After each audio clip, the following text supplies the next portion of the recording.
SFI जिंदाबाद, इंक्विलाब जिंदाबाद, SFI जिंदाबाद, बेके बेके न्याय ಬೇಕು, बेके बेके ನ್ಯಾಯ ಬೇಕು, ಹಾಸ್ಟೆಲ್ ವಿದ್ಯಾರ್ಥಿಗಳ ಆಹಾರ ಭತ್ಯೆಯನ್ನು ಹೆಚ್ಚಳ ಮಾಡಲೇಬೇಕು, ಮಾಡಲೇಬೇಕು, ಮಾಡಲೇಬೇಕು, ಎಲ್ಲಾ ವರ್ಗದ ವಿದ್ಯಾರ್ಥಿಗಳಿಗೆ ಸ್ಕಾಲರ್ಶಿಪ್ ಈ ಕೂಡಲೇ ನೀಡಲೇಬೇಕು, ನೀಡಲೇಬೇಕು, ನೀಡಲೇಬೇಕು, ಎಲ್ಲಾ ವರ್ಗದ ವಿದ್ಯಾರ್ಥಿಗಳಿಗೆ ಶಿಷ್ಯ ವೇತನ ನೀಡಲೇಬೇಕು, ನೀಡಲೇಬೇಕು, ನೀಡಲೇಬೇಕು.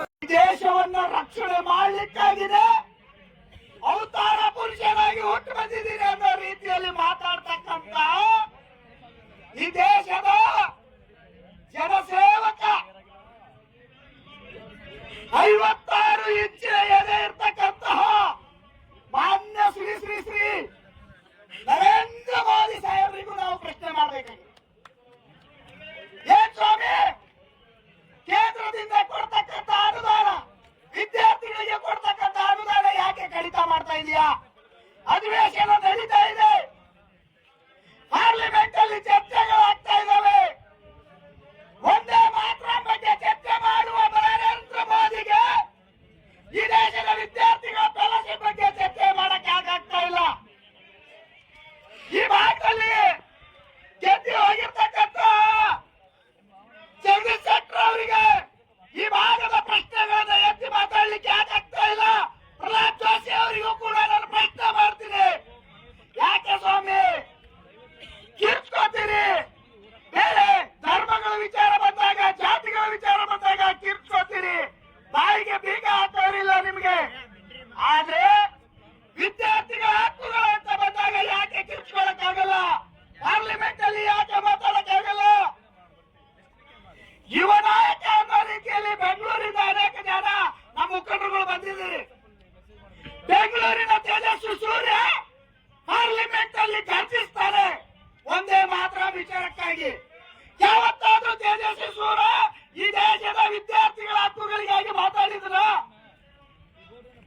ಈ ದೇಶದ ಯುವ ಜನರ ಹಕ್ಕುಗಳಿಗಾಗಿ ಮಾತಾಡಿದಾರ ಅಂತಕ್ಕಂಥ ಪ್ರಶ್ನೆಯನ್ನು ನಾವು ಕೇಳಬೇಕಾಗಿದೆ. ಈ ಎಲ್ಲ ಕಂಡುವಾರದಲ್ಲಿ ನಾವೆಲ್ಲರೂ ಕೂಡ ಚರ್ಚೆ ಮಾಡಬೇಕಾಗಿದೆ.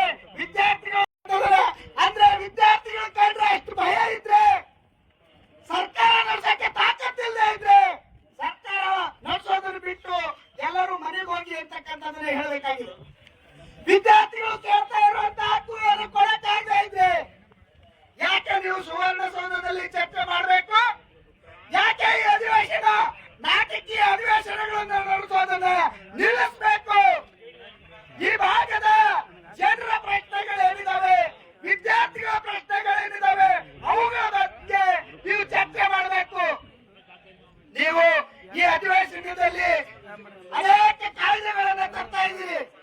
ಯಾವ ಕಾಯ್ದೆಗಳು ಕೂಡ ಈ ದೇಶದ, ಈ ರಾಜ್ಯದ ವಿದ್ಯಾರ್ಥಿಗಳ ಪರವಾಗಿ, ಯುವ ಜನರ ಪರವಾಗಿ ಒಂದೇ ಒಂದು ಕಾಯ್ದೆಯನ್ನು ತರಕ್ ಆಗ್ತಾ ಇಲ್ಲ ನಿಮ್ ಕೈಲಿ. ಉದ್ಯೋಗದ ಗ್ಯಾರಂಟಿಯನ್ನು ಕೊಡಕ್ಕೆ ಯಾಕಾಗ್ತಾ ಇಲ್ಲ? ಮಾತಾಡ್ತೀರಿ ನೀವು, 5 ಗ್ಯಾರಂಟಿ ಕೊಟ್ಬಿಟ್ಟಿದ್ದೀರಿ ನಾವು, ಗ್ಯಾರಂಟಿಯಿಂದ ಯಾವುದೇ ಸಮಸ್ಯೆ ಇಲ್ಲ ಅಂತೇಳಿ. ಹೌದು ಸ್ವಾಮಿ, ಗ್ಯಾರಂಟಿಯಿಂದ ಸಮಸ್ಯೆ ಅಂತ ನಾವು ಕೂಡ ಹೇಳ್ತಾ ಇಲ್ಲ. ಗ್ಯಾರಂಟಿಯಿಂದ ನೀವು ಸಮಸ್ಯೆ ಆಗ್ತಾ ಇಲ್ಲ ಅನ್ನೋದಾದ್ರೆ ಉದ್ಯೋಗದ ಗ್ಯಾರಂಟಿ ಕೊಡಿ, ವಿದ್ಯಾರ್ಥಿಗಳಿಗೆ ಶಿಕ್ಷಣದ ಗ್ಯಾರಂಟಿ ಕೊಡಿ. ಆ ತಾಕತ್ತಿಲ್ವಾ?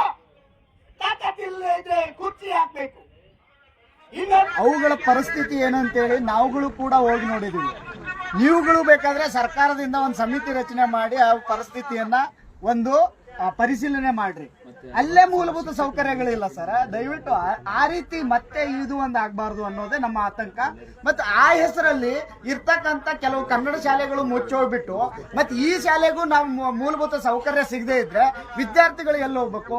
ಮತ್ತೆ ಖಾಸಗಿ ರಂಗಕ್ಕೆ ಹೋಗುವಂತ ಅನಿವಾರ್ಯತೆ ಬರುತ್ತೆ. ಅವಾಗ ಪಾಲಕರಿಗೆ ಹೊರೆ ಆಗುತ್ತೆ, ವಿದ್ಯಾರ್ಥಿಗಳು ಶಿಕ್ಷಣದಿಂದ ಬಡವರು ವಂಚಿತರಾಗ್ತಾರೆ ಅನ್ನೋದು ನಮಗ ಇರ್ತಕ್ಕಂಥ. ಎರಡನೇದು, ಆ ಕೆಪಿಸಿ ಶಾಲೆ ಮಾಡೋದು ಅಥವಾ ಸರ್ಕಾರಿ ಶಾಲೆಯ 10 ಕಿಲೋಮೀಟರ್ ಅಥವಾ ಒಂದು 15 ಕಿಲೋಮೀಟರ್ ವ್ಯಾಪ್ತಿಯಲ್ಲಿರತಕ್ಕಂತ ಖಾಸಗಿ ಶಾಲೆಗಳಿಗೆ ನಿಮ್ಮ ಸರ್ಕಾರ ಯಾಕೆ ಕಡಿವಾಣ ಆಗ್ತಾ ಇಲ್ಲ? ಅನುಮತಿ ಇವು ಕೂಡ ಕೊಡ್ತಿದ್ದಾರೆ, ಕಂಟಿನ್ಯೂ ಕೊಡ್ತಿದ್ದಾರೆ.